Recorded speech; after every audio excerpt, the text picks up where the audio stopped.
Welcome back to the Wrestle Spot. Today I have another interview today. We have Max Wolf, and I'm gonna let him introduce himself and the promotion that he works for.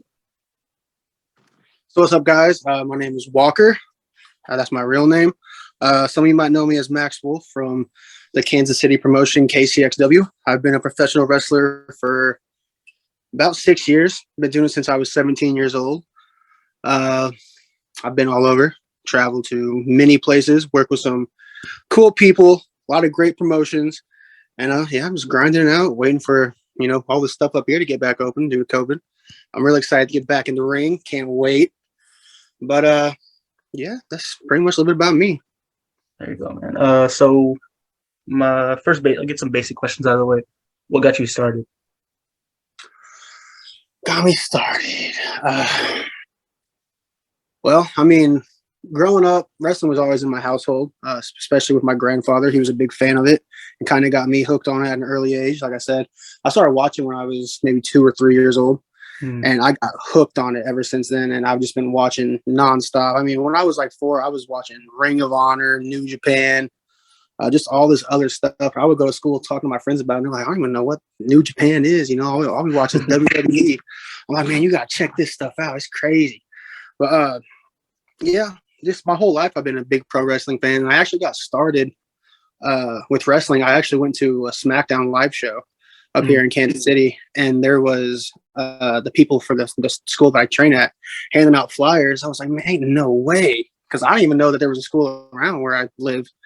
So I signed up and I started getting training, I think like a month later, and I was the youngest graduate at that time, but I think someone else is the new graduate now. Like I said, when I graduated when I was 17 at that school, and I mean, I got a lot of people were saying that I was like the Kevin Owens, the Indies, and I was like, man, don't compare me to Kevin Owens. I ain't nothing like Kevin Owens. But yeah, it's been fun. It's been real fun. That's all I gotta say. All right, man. So I remember it was a specific story. I know because you just mentioned that you went to wrestling school at 17, and Yep. you said how you'd come back to school like in classes with like black eyes and just tell a little story about that. Yeah. So I would go to school all the time, just banged up, black eyes, busted lips, and people start like, is he okay? Mm-hmm. And I guess my teacher must have told like the counselor, and the counselor brought me up to the office and was like, is everything okay at home? I noticed you're coming to school with bruises on you. I was like, oh yeah, I do professional wrestling. She's like, what? I was like, yeah, like this. I got this from just a back elbow the other day, and she didn't believe me until I pulled up some videos on YouTube. I was like, look, I promise you, like everything's okay at home. But yeah, that was wrestling in school was hard, especially getting up the next day to go to school after doing a show that was like 6 hours away. Were you far from like the wrestling school you attended or no? No, not really. No. Oh, but it was the shows that were far. I got you. Yeah, the shows that were about 6-7 hour drives, especially since we don't got money to get planes right now. Doing those drives, oh my God, they suck. Did you have a traveling buddy or no? Yeah, I had a couple actually. My good buddy Juno Granger, he's a real good friend of mine. We had this this little stable that was basically like a ripoff of the Bullet Club, and it was all 4 of us. It was me, my buddy Juno, Maverick West, and then our buddy who was a referee. His name is Jeremy. And yeah, those were my 4 like people I usually travel with. Drew was there. He was another guy. Those were the 4 people that we travel with the most. And I mean, countless car rides, good memories. Oh, it was awesome. Awesome. If you want, go ahead and list some places that you've been. So maybe some notable wrestlers that you've wrestled. Yeah, so I think the most notable that people would recognize is JT Dunn. I've been in the ring with him in a triple threat match against. It was JT Dunn, and it was a new guy. I believe it was like his 5th or 6th match. I wasn't really like familiar with his work. I've wrestled Kamala Jr. No relation to the real Kamala, but storyline gimmick wise. Who else? I've had a practice match with Chris Masters. He did a seminar at our school. I get that kind of real match. That was pretty fun. Who else have I been in the ring with? The Wild Man Beast. He did some stuff for WCW, not big stuff, but he was, he was there. Uh, Matt Cross, Son of Havoc. I met him. Oh, okay. Did a seminar with him. That was pretty cool. I got a pick. I was marking out the whole time meeting him. Chris Hero. I met Chris Hero. That's Oh, my okay. favorite wrestler in the entire world. Um, he did a seminar at our school, taught us how to throw elbows properly, not really trying to, kill each other in there, but make it look Yeah. like we are. So those are like the pretty big, like the big names I've met so far. And there's been a couple that, Mike Kanellis, I didn't really get like an opportunity to sit and learn from him just because the day that he was at that seminar, I actually had to go to work that day. So kind of bummed out about that. But out of the couple that I met, they've gave me some good experience. Just tell me like how to work, the ring psychology, stuff like that. I wouldn't trade it for anything. The lessons that they taught me really helped out a lot, especially me, since I like at that time I was only in it for about maybe 3-4 years and still didn't know what the hell I was doing in there most of the time. But whenever, especially with a Hero, when he broke down like the psychology of a match, and like he's the first person that I actually, I guess, like broke down a match and made it like make sense for me. How to like take the crowd through like a roller coaster of emotions, like the good guys getting the cheers and he gets beat down for a little bit and the crowd's, oh man, come on, you got this. Stuff like that really stuck with me throughout meeting them and doing all the seminars. So I'm very appreciative for what they've taught me. That's cool. So another question I had for you. So you've joined a few of my lives, and not to put you on the spot, but I always, whenever I ask a question, I always look for your answer first, just because you actually do this. Yeah. So compare as a fan and as a wrestler, how you break down a match when you watch one. That's actually a really good question.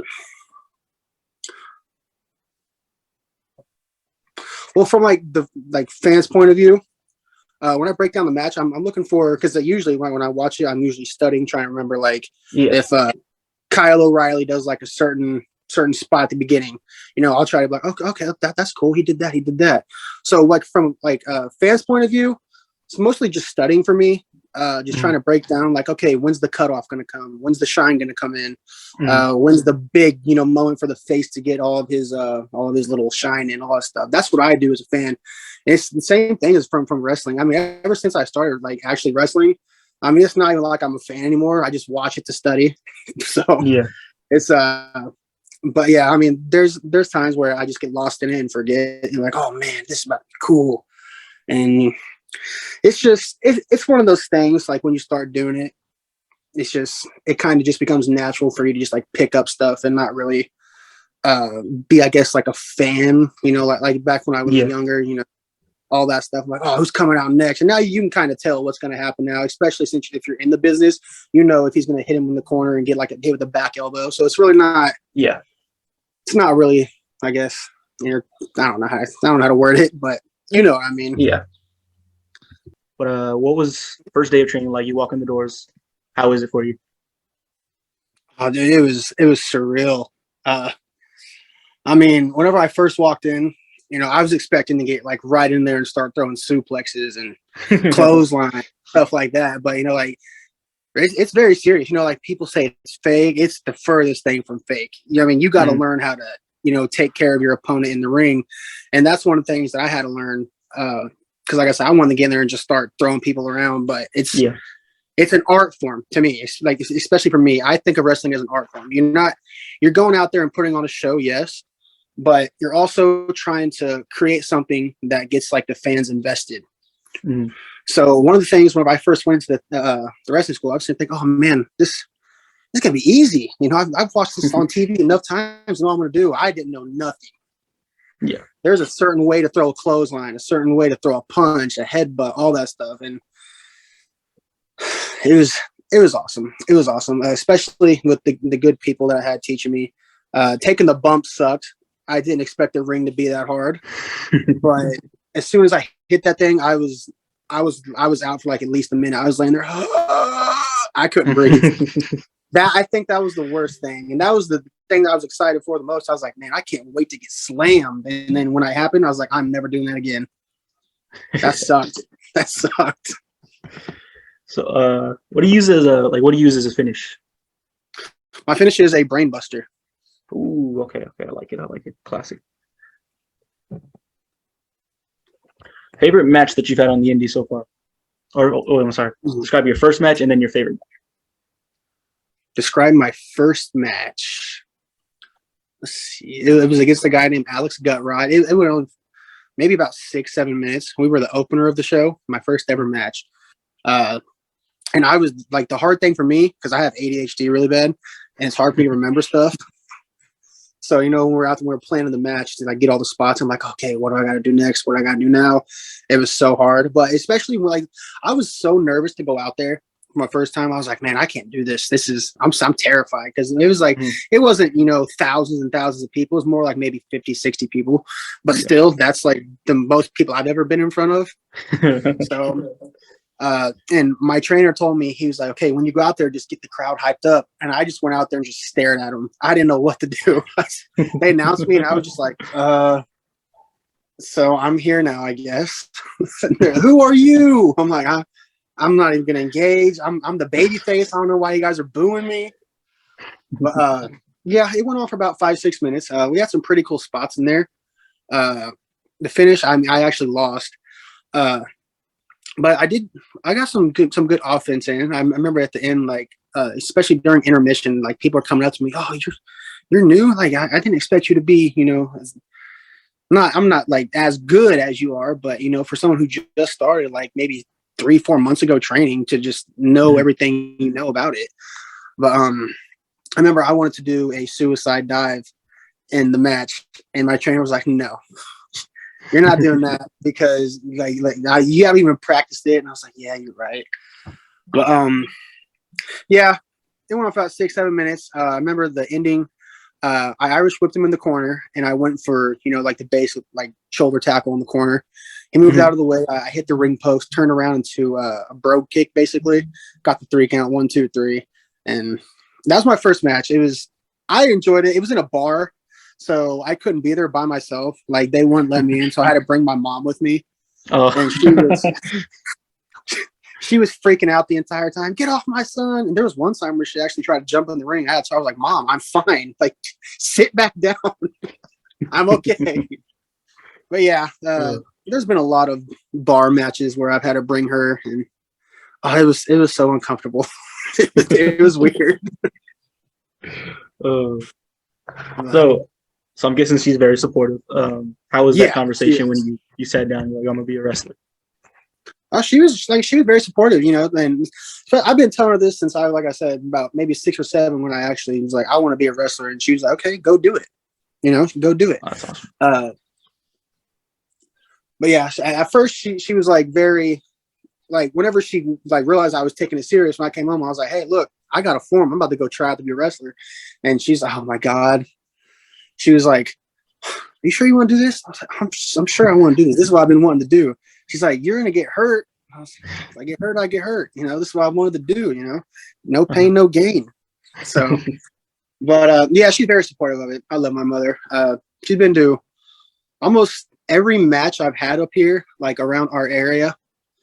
But yeah, she's awesome. She's very supportive. Very supportive. That's awesome. So now we talked a little bit about your wrestling career. We're going to talk more about it. But we know that you are also content creator on TikTok. Yes. What made you decide to do that? Well, basically, I didn't even want to be on TikTok at first, but then COVID happened, and there was nothing to really do. So I was like, I'll download the app. Mm-hmm. And then I started seeing all these other content creators doing wrestling videos. I was like, okay, so it's not all about dancing and doing stupid stuff at drive-thrus. That's what I thought too. I can make wrestling content and stuff like that. And I'm big into the wrestling action figures. I collect those. So sometimes I'll do little spots with my figures, put them on TikTok, rolling elbows, spots off a ladder, just cool stuff like that. Just stuff that I do when I'm bored. I think people like this. I think that's cool. And I just try to keep it, mainly strictly about wrestling, because that's really all I like and care about, other than anime and then Naruto and stuff like that. But yeah. So you jumping on TikTok and basically the world just shutting down during COVID that Hmm. obviously affected wrestling in your school. What did you Yes. do to try to like? I mean, it's still kind of going on, opening up over there. What Hmm. have you been doing? Did you do to stay in the right mindset to be I'm still gonna do this even if the world's like closed right now. Basically, what really got my mindset into that was just talking to all my wrestling buddies. I mean, Mm-hmm. because they were like kind of in like the same boat as I was, didn't know what to do. We couldn't go train. We couldn't go to the gym to work out. Nothing like that. So I mean, just talking to them and then coming over and we actually trained in my backyard for like better part of a year. I mean, Mm-hmm. my buddy Juno had some wrestling mats, like collegiate wrestling mats. We were going over Yeah, here and we chain out there and just try to just keep our mindset up, our stamina up, all that stuff, which is like really hard because yeah, I'm like, it's still shut down over here. Really, I mean, they're advertising for it to come back, so I guess I can't wait to get back in there. But I'm kind of worried because it's been a long time. I mean, I know I'm kind of rusty at wrestling, got some ring rust on me I got to knock off. But just talking to all them and just just keeping that good mindset is what really got me through it. Because I'm like, whenever COVID happened, I was like, man, I don't, this ain't gonna ever happen again. But they got me through it. Chaining in the backyard, wrestling in the backyard, just helped me keep my stamina up, my mind up. Like, okay, we still got this. We can still do it. there you go. I like that. So obviously COVID's going on. You're watching a lot of wrestling. Who's Yes. uh who's your I know who your all time favorite is, Chris Hero. Who's like your current favorite right now? Right now, probably Will Ospreay. Oh, okay. Yeah, I'm a okay. So big you were a fan. fan of his coming to AEW last night. Yeah, it was actually in my hometown. I didn't get to go. Oh yeah, I forget that you're there sometimes. Oh I man. was mad. But Oh yeah, man. Ospreay. Favorite Will He's good. Ospreay the match. Ooh, uh, probably the Hiroma Takahashi at Wrestle Kingdom. Is that the one I posted the other day? I think. Yeah, Yeah. Okay. that's a Cool. good Cool. one. I Cool. love that match. That's a real or the Blake Christian one from Warrior Wrestling. That was a Okay. really I good still one. need to watch that one. Yeah. That's a really good one. Hmm. Since you are a student of the game, I guess that's the way to put it. What do you prefer right now, WWE or AEW?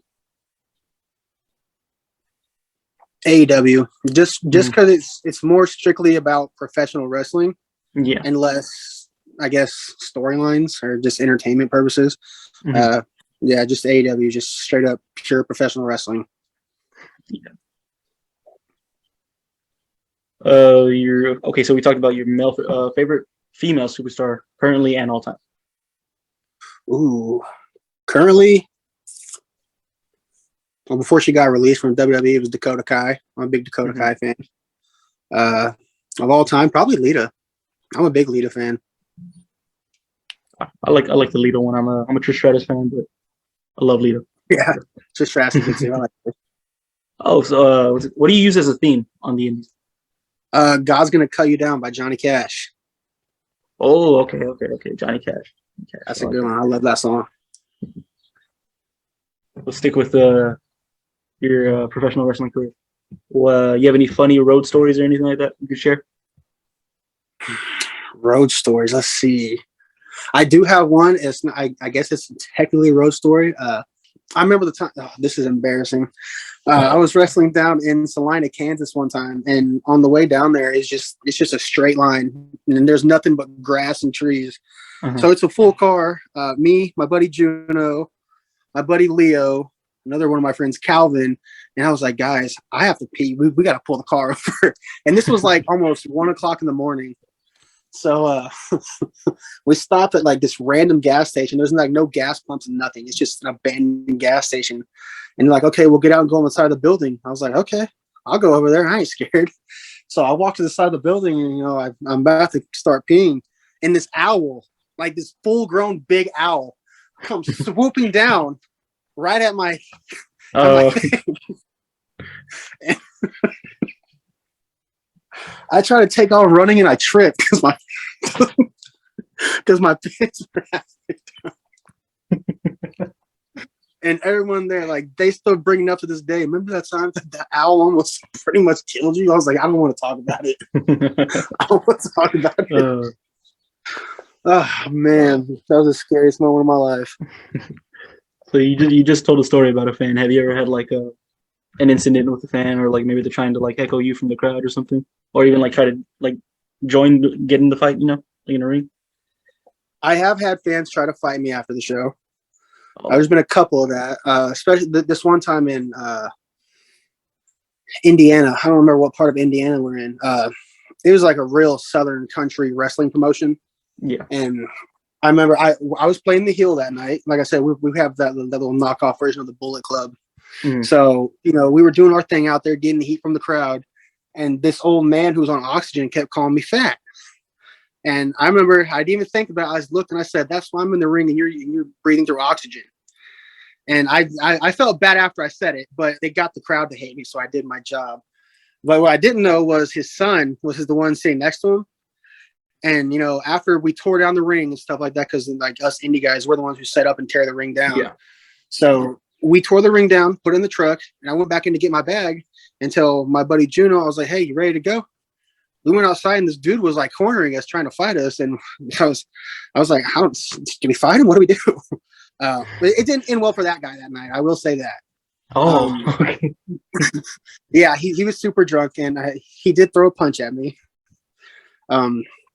But I mean, we're trained in that specific stuff to, like we know how to defend ourselves.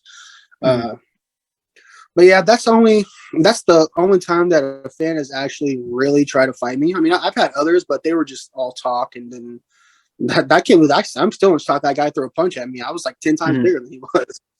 But yeah, that's the only time that's ever happened. So we'll slide off the heavy stuff for now. Let's get maybe something that might inspire somebody. What is like the best piece of advice you've ever gotten for pertaining to wrestling? Best piece ever. This was actually from Nick Gage. Oh, okay.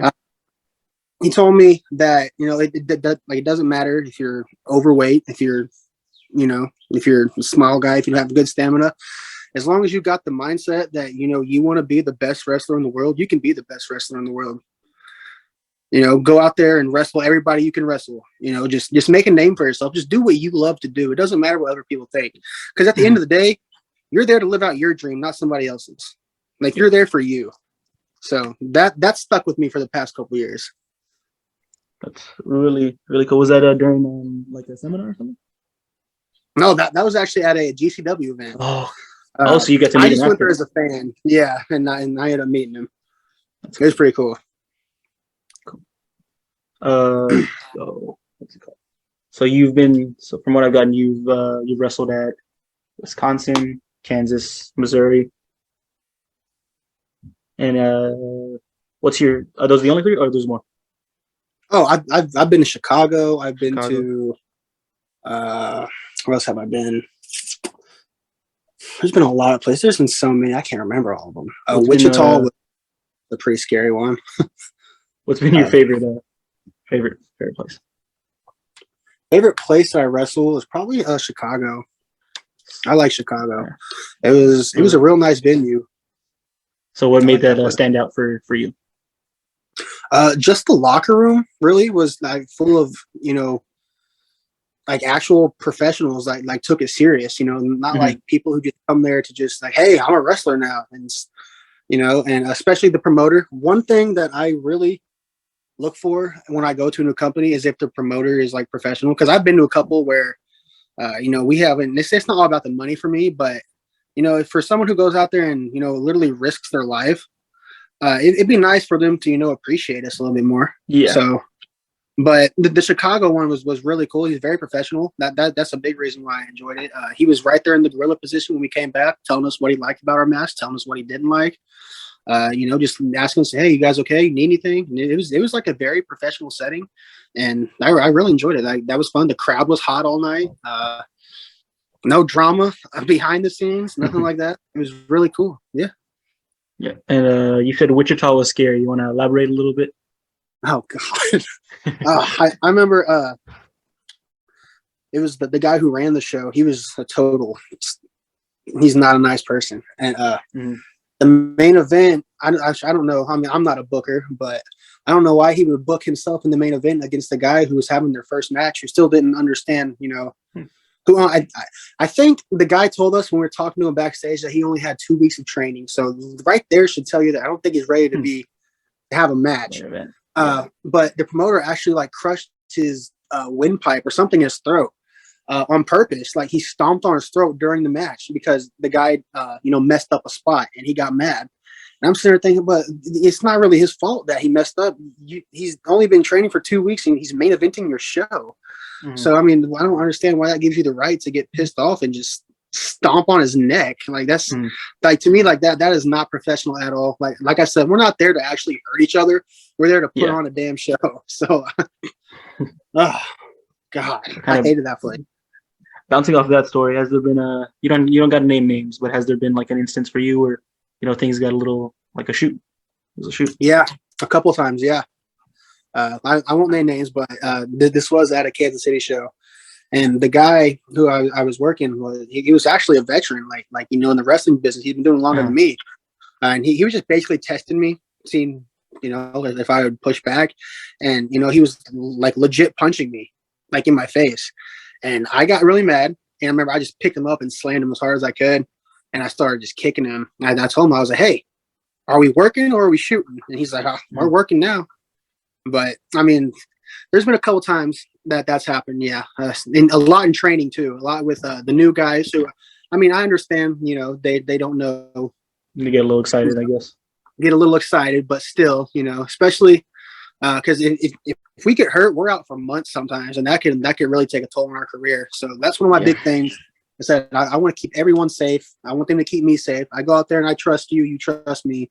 We're not there to shoot on each other, but yeah, there's been a couple times that's happened. Been a couple times. What's a piece of advice you would give to someone who wants to, get into wrestling? Probably just take your time with it. Especially if they start training, just take your time. No need to rush things. Perfect your craft. And then once you do get into wrestling, wrestle everyone you can wrestle. Wrestle the big shows, the tiny shows, the not so good shows, the good shows. Wrestle all of them. That way you can gain more experience. And don't get discouraged. You're gonna have good matches, you're gonna have bad matches, but that's just a part of growing in the wrestling business for real. See, I like that. If you want, you may shout out any indie names around you or some names that you need more recognition. Ooh. One that really needs recognition is my buddy Juno. He's been doing it for a while, but he don't really get as much recognition as I think he should get. I think, honestly, in my opinion, he's one of the best that's ever come out of our wrestling school. He's pretty good. Shannon Reed, he's a good one from around here. You guys should definitely check him out. Leo Dioria, he's really good. Check him out too. Kyle King is a good one. He's been all over. He's really good. Very underrated, especially for, a guy who's 36, 37. He's been doing it for a while. Surprised he hasn't got signed anywhere yet. Calvin Aldridge, he's a good one. He's a real good one. And who else? Let's name one more.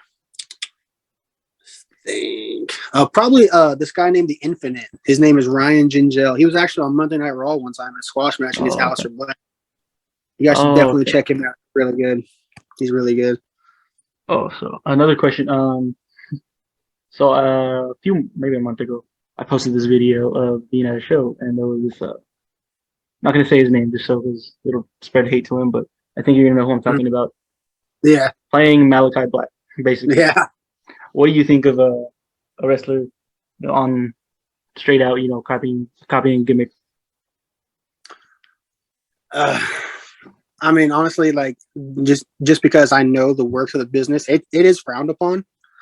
So I mean, maybe don't do that. I mean, especially, I mean, I know there's people. I mean, half the gimmicks in wrestling are already taken. So I mean, sometimes you have to come up with the same thing, basically.